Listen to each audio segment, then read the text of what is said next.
Here is what expert in statement analysis Peter Hyatt said about this statement. This statement is highly in the negative, which increases importance for us. 1. There has been no indication. 2. There has never been any sort of threat. 3. I don't just think it is premature. Given the context and dating of the statement, including that this is a show about crime, this is a most unexpected and unnecessary statement. In any unsolved crime, the investigation is wide open. A show that is about crime knows this as well as anyone. If this was said years later, it would have likely less weakness in assertion. Why does Nick Ross have a need to so very quickly eliminate this possibility? Note that in context, a program might find the publicity, including the intrigue of a possible connection, to be invaluable publicity. If there is no connection, why would the subject have the need to ridicule with daft? The reporting of what has not happened and what he does not think is combined with the need to ridicule rather than report. The change in pronoun from we to I shows an increase in importance to the speaker himself personally. Why would he have a personal need to ridicule this? His assertion comes off as powerful, which statement analysis reveals to the contrary. It is the need to sound so persuasive itself that we find the weakness. In 2016, Nick Ross spoke about Jill Dando's murder in an hour-long interview for a series called Media Masters. I have picked out some key paragraphs and had them analysed by a professional analyst for possible deception. You can find the full analysis by following this link, but here I will present the parts relevant to the murder and some of the conclusions. Yeah. And what was that like to have to, open a show with a reconstruction of the murder of one of your own show's presenters? Some of the press afterwards made it sound as though Jill and I were sort of very, very close friends, which we weren't. I mean, we used to go out to dinner with our respective spouses, or in her case, fiancé, every now and then. But we were colleagues. On the other hand, we were very close colleagues. We liked each other a lot. There's been an allegation here of an inappropriate relationship with Jill and a denial. He gives a strong denial of an inappropriate relationship at that time. His use of the pronoun we, which shows unity and cooperation, confirms his claim of close colleagues. This is a truthful assertion from his perspective. It is important to note what the insinuation of the press is met with. We weren't. He then goes on to describe the relationship. His denial is simply, we weren't. He has no need to revisit it with more denials, qualifications, nor ridicule. This is a strong denial that he does not feel the need to attempt to strengthen. In contrast, compare this denial to his original denial about connection between the programme and her death. This comparison is very important because it uses its own reference point. There are two accusations or assertions here. 1, inappropriate relationship. 2, did he know or suspect that Jill was murdered due to knowledge she would not have had? And did you get any useful leads from that show? It was difficult, but it was also frustrating.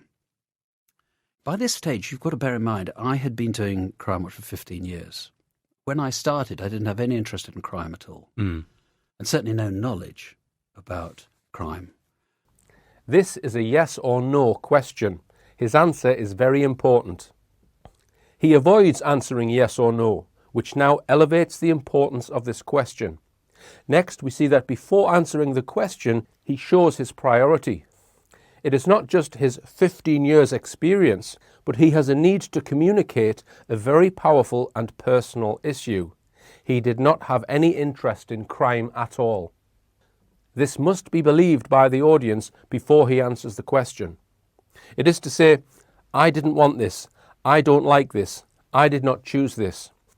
It is a very powerful psychological distancing that he feels so important that it comes before the question of any leads into the murder. He immediately distances himself from the question. Next, the priority continues. I did not want this, and I had no knowledge of crime. Note the wording, certainly no knowledge about crime. He not only didn't want this, he needs to assert his own innocence of knowledge of crime. If he was in therapy, a well-trained therapist would recognize this as a protestation. The therapist would seek to uncover not only what specific knowledge of crime is bothering him so much, but why said knowledge is bothering him so much.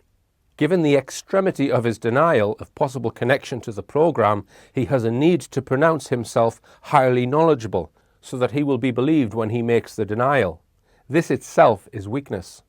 However, even when this setting of the stage is to be believed, his choice of wording is still personal and likely the leakage of having knowledge that he does not want to possess. It is as if to say, I know something I do not want to know. I did not ask for it. I did not want it. And I do not want it today. Therefore, I am going to wage war against it by exaggeration, ridicule, or any other means at my disposal, even if it means blaming an innocent person. After 15 years, I had interviewed so many senior officers, so many detectives. I knew quite a bit. And one thing was pretty clear to me, is that you follow the evidence. You don't follow your hunch. 15 years of experience led him to assert only the obvious. You follow the evidence, you don't follow your hunch. He built an expectation of wisdom to follow, but offered only elementary. This is a major point of weakness. He then follows the weakness with the need to ridicule. The Sherlock Holmes stuff was absolute Horlicks. The need to insult should be compared to his denial of being very, very good friends above. He denied this plainly, yet the possible connection to the program, even years later, triggers a strong emotional need to persuade. And the evidence here, right from the start, did not point to where the public clamour was pointing. The public clamour was pointing to this being a conspiracy.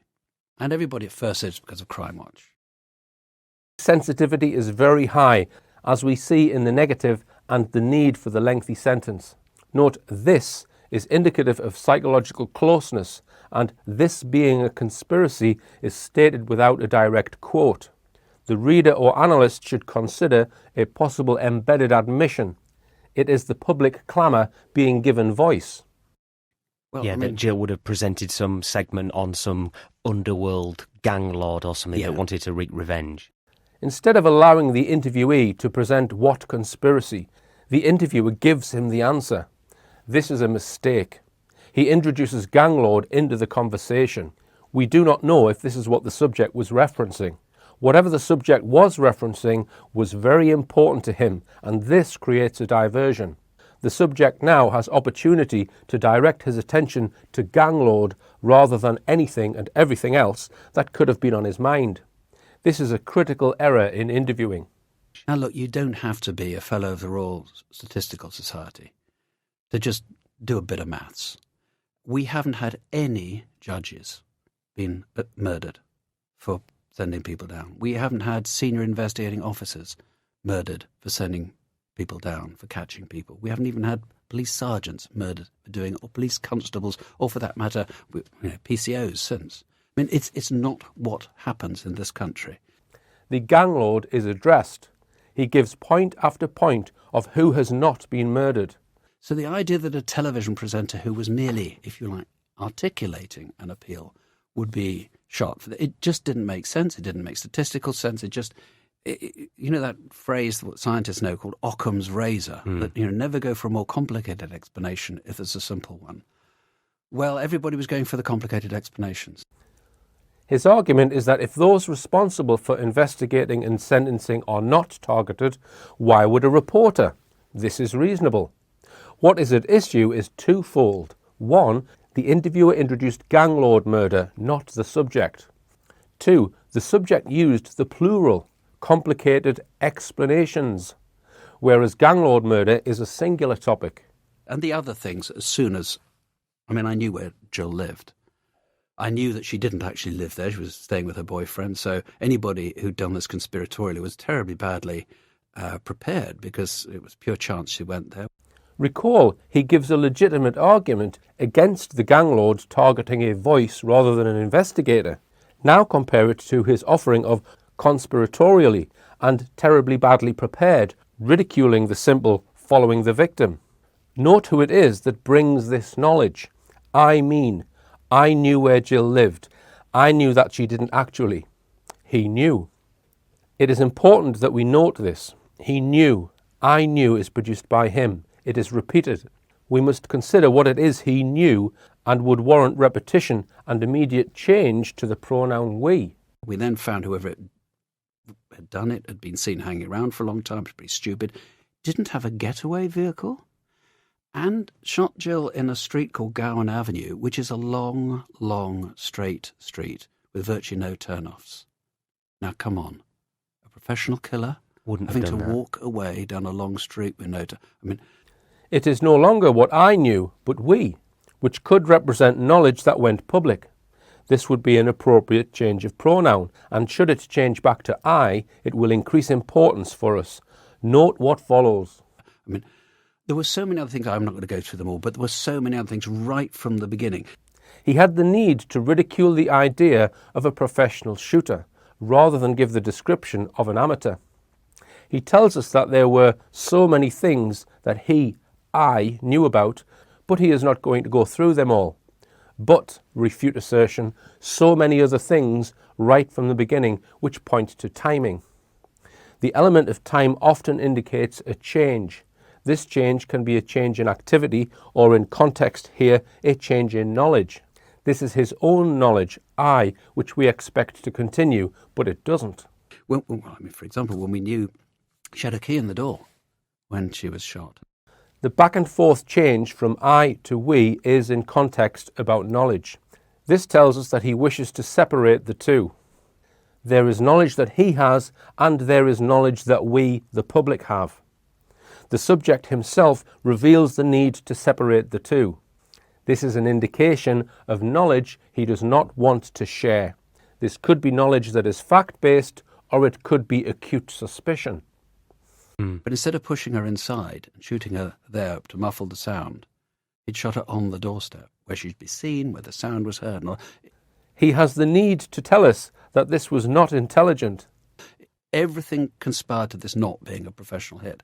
For him, after all the years of interviewing investigators, the conclusion is singular: stupidity. It cannot be, for him, that the shooter was not concerned with getting caught.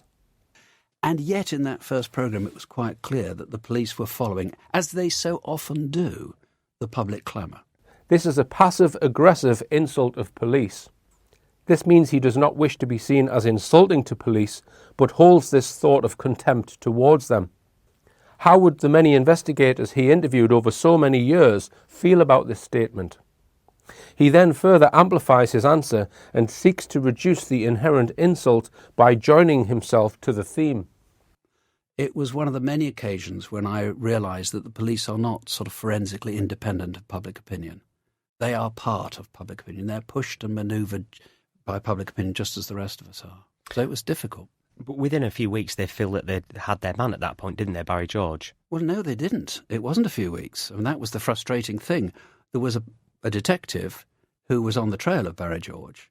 Two witnesses had rung again and again and again, saying this man was around at the time, had come to them with trying to get false alibis thereafter, was behaving very, very oddly, and they must look at him. They were really concerned so much they kept ringing back. But the team, including when they had reviews from Scotland Yard, kept going after the conspiracy theories. So this detective knew, but he was basically put off. And it was a year after every other lead had gone into the sand. It was a year later that they went back to this. This is a claim that the crime would have been solved by a detective with the murderer being Barry George, except that this detective, unnamed, was put off from following the evidence. Note that this putting off is declared to be basically. He reduces the commitment to this assertion by adding in basically and weakens it psychologically, bringing the detective close to him, this detective, but not naming him. And when Barry George was convicted, you clearly thought justice was done. Was it frustrating to see him cleared? First his assumption, then his question based upon his own assumption. It was astonishing to see him convicted. I mean, I'll be honest about that. I thought that the evidence against him was very compelling indeed, As long as you think of evidence not in the way that an English court thinks of evidence. He is declaring that he is not honest about some things and honest about other things. If the evidence was very compelling, what caused this astonishment? Instead of asking this question, the interviewer offers an answer. What, insofar as it was largely circumstantial, there was no... Exactly. No need for an explanation. It was given to the subject, who accepted it plainly. The interviewer furthers his own assumption. Overwhelming mass of circumstantial evidence. Overwhelming evidence of things where the arrows pointed at his guilt. This is the assertion of the interviewer. He then moves to a rhetorical. And they had just one particle, didn't they? Well, that was the frustrating, really irritating thing, actually. The Crown Prosecution Service, people have got so used to forensic evidence, which of course we virtually didn't have for most of the last century. But now, unless there's forensic evidence, Crown Prosecution Service is often very, very reluctant to prosecute. And so they wouldn't unless there was some evidence. They found this ridiculous little speck of firearms discharge residue in one of his pockets. Please note that firearms discharge residue is considered solid evidence in a gun murder. Because this will have been a year later by the time he was arrested. Yeah, absolutely. Now, it may have been relevant, may not have been relevant, but even at the time I was hoping they wouldn't present it because I thought it would just divert from all the other stuff. The subject, with 15 years' experience in dealing with crime and investigators, reduces evidence in a murder case of a close colleague to stuff. What caused him to call evidence stuff? What was all that he was not going to go into earlier? What has he offered as circumstantial evidence thus far? He has only offered what a professional murderer would not do. Did you consider leaving the show after Jill passed away? No, never, because firmly I never believed it was anything to do with Crime Watch. And I've always rejected the conspiracy theories. No was a good answer. Instead, he goes on to never, which now weakens the denial of no. He weakens it further with the need to explain why. This is seen in the word because in his answer. Next, the reason is given in the negative with the repetition of the word never, in never believed it was anything to do with Crime Watch. He is not done weakening the denial. He goes even further. And I've always rejected the conspiracy theories. He does not believe his own words. Note that he has always rejected the conspiracy theories, with rejected meaning refused to accept. Also note that theories is plural, meaning for him it is not just one. Had he said no without the need to persuade, it would have been much stronger. Instead, he goes into the negative, repetition and unnecessary explanation to indicate such extreme sensitivity that it belies his denial. Consider his measured response to the press, saying they were very, very good friends, and compare it to this topic. One topic produces a denial that is strong enough to stand on its own. The other denial shows a desperate need to persuade. He shows a vast difference in his language between the two denials. The more need to call in reinforcements, the weaker the denial. And I happen to know about the most ludicrous conspiracy theory of all. I mean, it's almost infantile. Not only do we have further ridicule, most ludicrous indicates his belief that others are also ludicrous, but he uses the word infantile. It should be noted that while in this defensive posture, he has called upon the word infantile.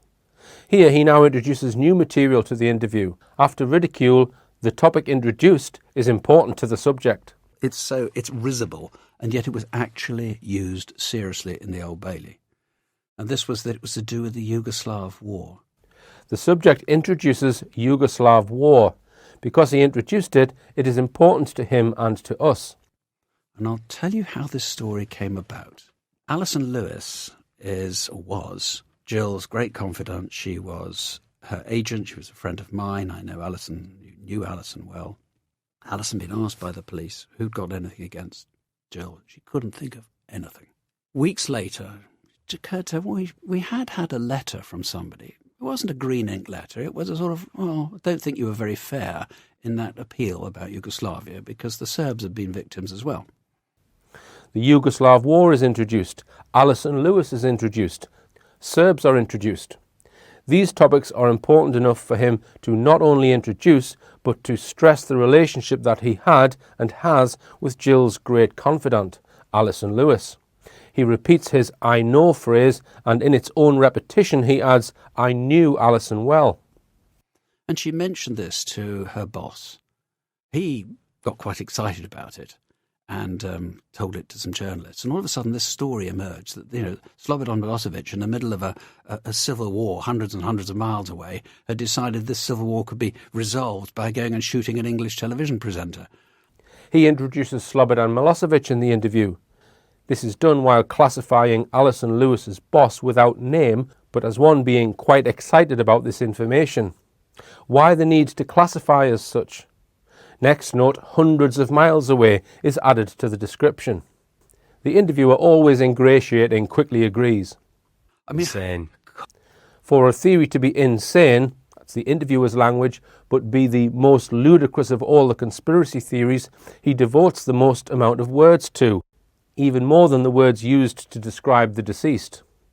I've also included some of Peter's conclusions. Nick Ross is not honestly reporting his knowledge/belief about the Jill Dando murder. Ross exhibits guilt regarding what he knows about the murder. It is a powerful emotion that causes him the need to ridicule any possible connection of the programme to Jill's murder.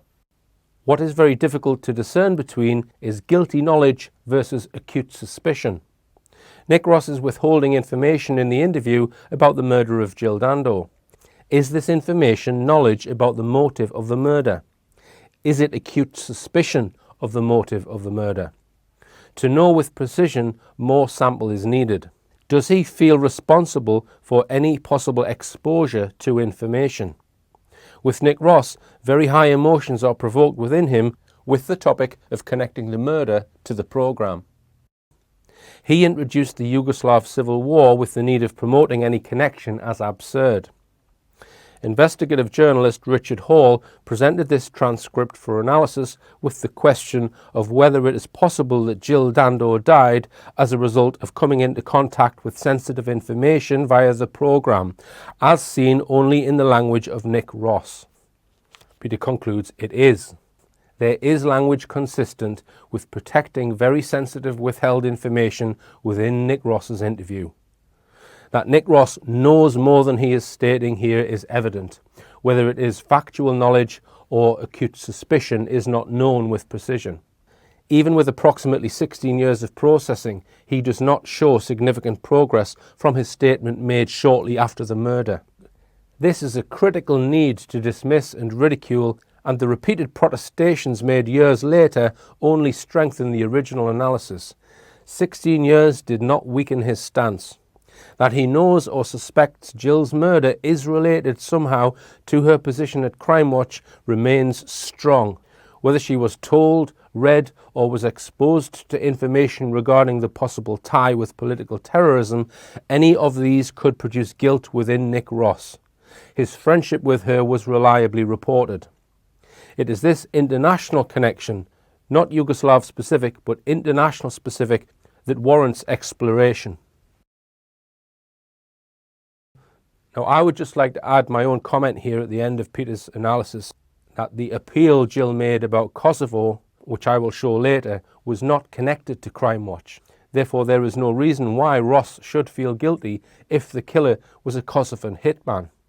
In my opinion, there is a different reason for his guilt, and as the analysis shows, that reason is probably connected to Crime Watch.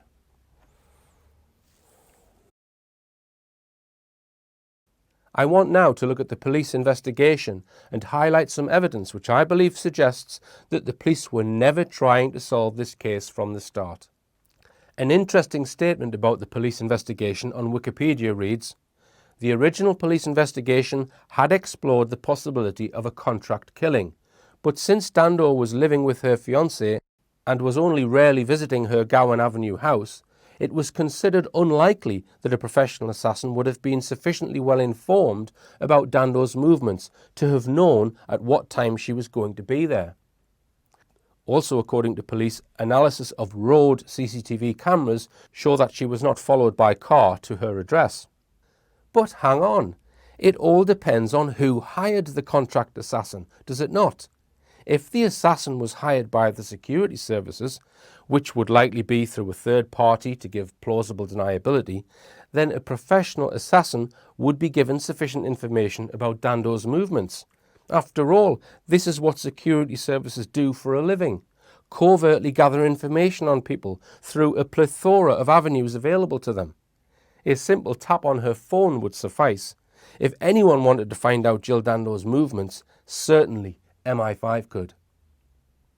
You might recall from my last Madeleine McCann film and lecture me talking about Sky News' Martin Brunt and about how I am convinced that he is an MI5 asset.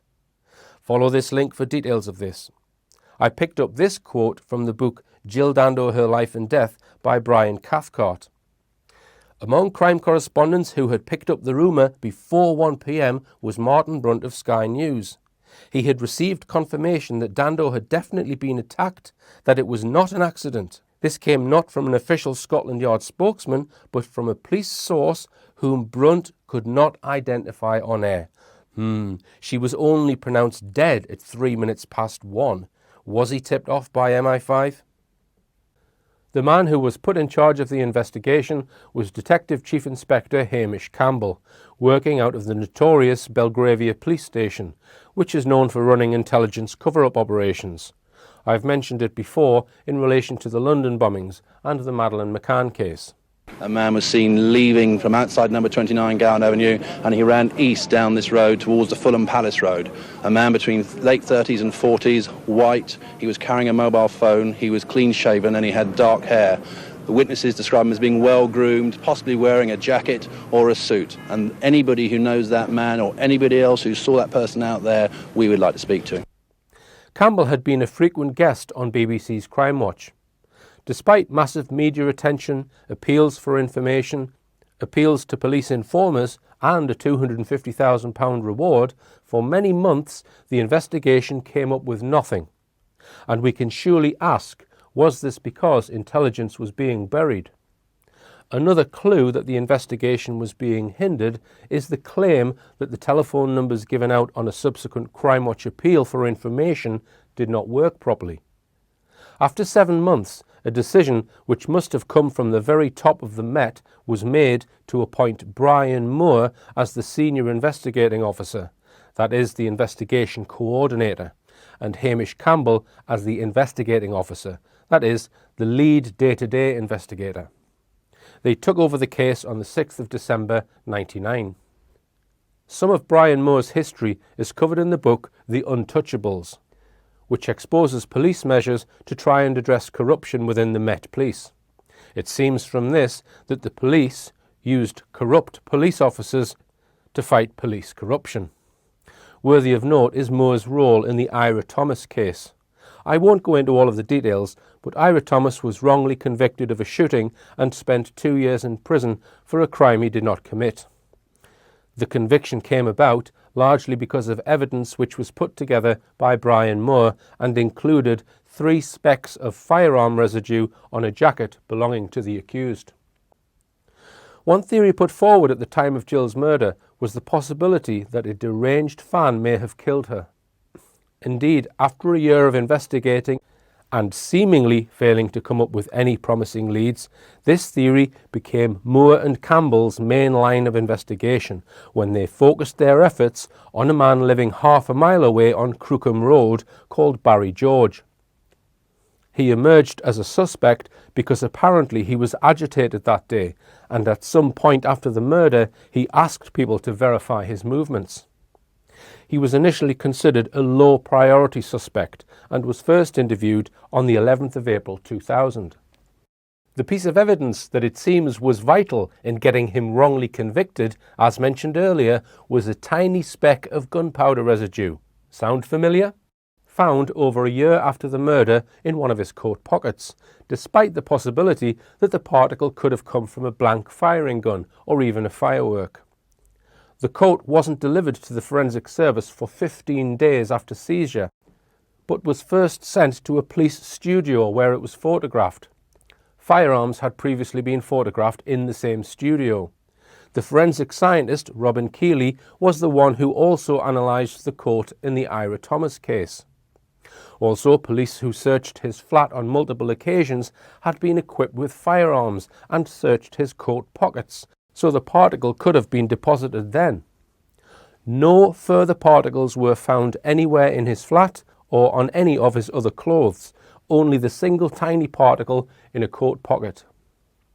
Significantly, neither of the two witnesses who actually saw the killer on Gowan Avenue identified Barry George as the killer. Only one witness, Jill's neighbour Susan Mays, who picked Barry George out of an identity parade over a year after the murder, placed Barry George anywhere near the murder scene. She saw a man fitting George's description and acting as though he did not want to be seen across the road from 29 Gowan Avenue at 7 a.m, which is 4.5 hours before the shooting. Barry George had a reasonable alibi, that he arrived at the Hafford Advice Centre at 11:50 a.m. and was wearing completely different clothes to the gunman. Therefore, he would not have had time to have gone home, get changed, and get to the Hafford Advice Centre by 11:50. He should never have been put on trial. If it wasn't for the persistence of George and his supporters, he'd still be in prison today.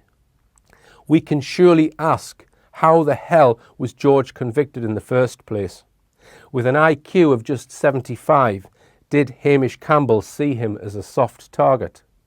Was he the perfect fall guy to enable them to close down their phony investigation? Hours after Barry George was found guilty, the BBC published an article about Campbell, praising him in the most extravagant terms. Hamish Campbell, high-flying Dando cop. Campbell has often been described as one of Scotland Yard's brightest stars, a high flyer who was promoted just months before the Dando killing and is now awaiting a superintendent posting. Campbell was promoted to detective superintendent straight after the Jill Dando case, and in 2003 he gained a further promotion to detective chief superintendent. He has been involved in a number of other high-profile cases, and in May 2011 was appointed Senior Investigating Officer for the Met Police's controversial review of Madeleine McCann's reported disappearance.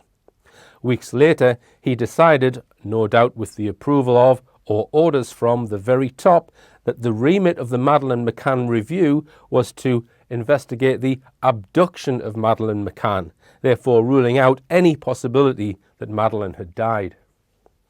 Hamish Campbell retired from the Met in May 2013. On the day he did so, he was still claiming that he had got the right man. In an Evening Standard headline, he was quoted as saying, "We did all we could to catch Jill Dando's killer, and we did it twice." Jill Dando did have numerous relationships prior to meeting Alan Farthing. Having read a few books about her private life, and having learned about a piece of evidence from the police investigation, which I will spare everyone's blushes by not mentioning, it is fair to say she was quite promiscuous. Some theories relate to this, that a jealous ex-boyfriend or an unknown lover had killed her, perhaps after learning about her engagement. I'm not aware of any direct evidence for this. A case of mistaken identity has also been put forward as a potential motive. Again, I'm not aware of any evidence to support this either. One person who was very close to Jill Dando, who mentioned in an interview the reason for Jill's death, is Toyah Willcox. Former pop star Willcox worked with Jill Dando on the Holiday programme, and they shared an office together at the BBC. Willcox said in one interview, "And I had a very, very bad experience when my work colleague Jill Dando was murdered. I was advised never to go to the same address at the same time for at least 3 months, and it took a long time to get over that." From that comment, it sounds like either the police or an intelligence agency has spoken to her or her agent. In another interview in 2002, when responding to a question about Jill's death, she said, "Death isn't the problem, it's the reason. I think death is actually a glorious thing. It's the reason this happened is so evil, and again that's made me incredibly angry that a very beautiful woman was wiped out and very publicly." This was a very curious statement. Why would Toyah Willcox claim to know the reason for Jill's murder? Who told her? Was she told about the reason by the same source that advised her never to go to the same address at the same time on different days? I was so curious about this, I decided to try and meet Toyah Willcox and discover what her reason was. So I booked a ticket to go and see her performing at a music festival in Stow-on-the-Wold in October 2017, in the hope I could speak to her afterwards. I'm in a place called Stow-on-the-Wold, and the reason why I've come here is because there's a pop concert on today. Toyah Willcox. I've got my ticket. I'm going to try and get to speak to her. I don't know whether I will be able to. The pop concert is called Up Close and Personal, so hopefully I'll get to speak to her. I suspect that she's been told a bogus reason. However, I would like to know what she's been told about that.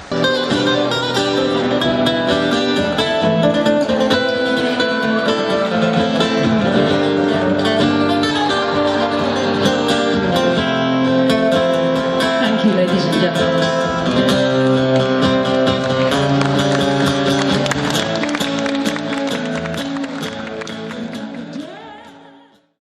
And it's called It's a Mystery.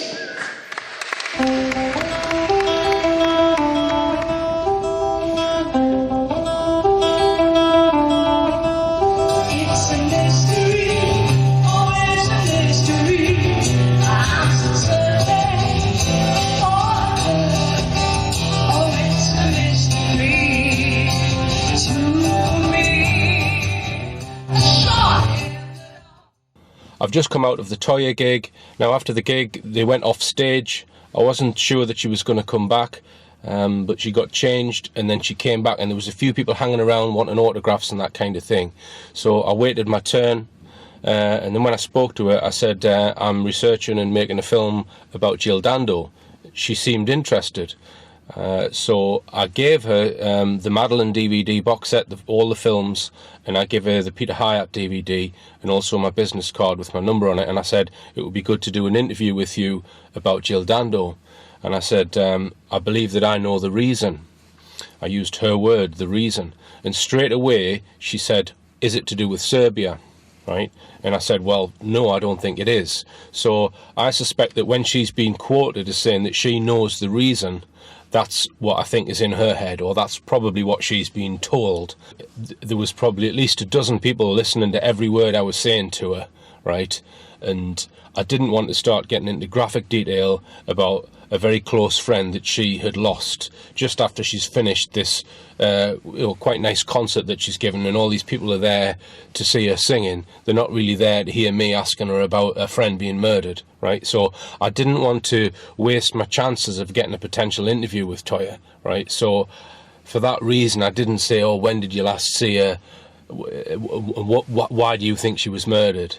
I just kept it very brief. Hopefully she'll be intrigued and wonder what my reasoning is after she's watched the Madeline films. From this, it is quite clear to me that when Toyah refers to the reason, she is referring to the Serbian hitman theory. So let's come on to that one. The former Yugoslavia went through changes in the 1990s during a series of armed conflicts, resulting in it breaking up into separate states. In 1998, a war in Kosovo had started, which resulted in a humanitarian crisis. 3 weeks before Jill's death, she presented this appeal.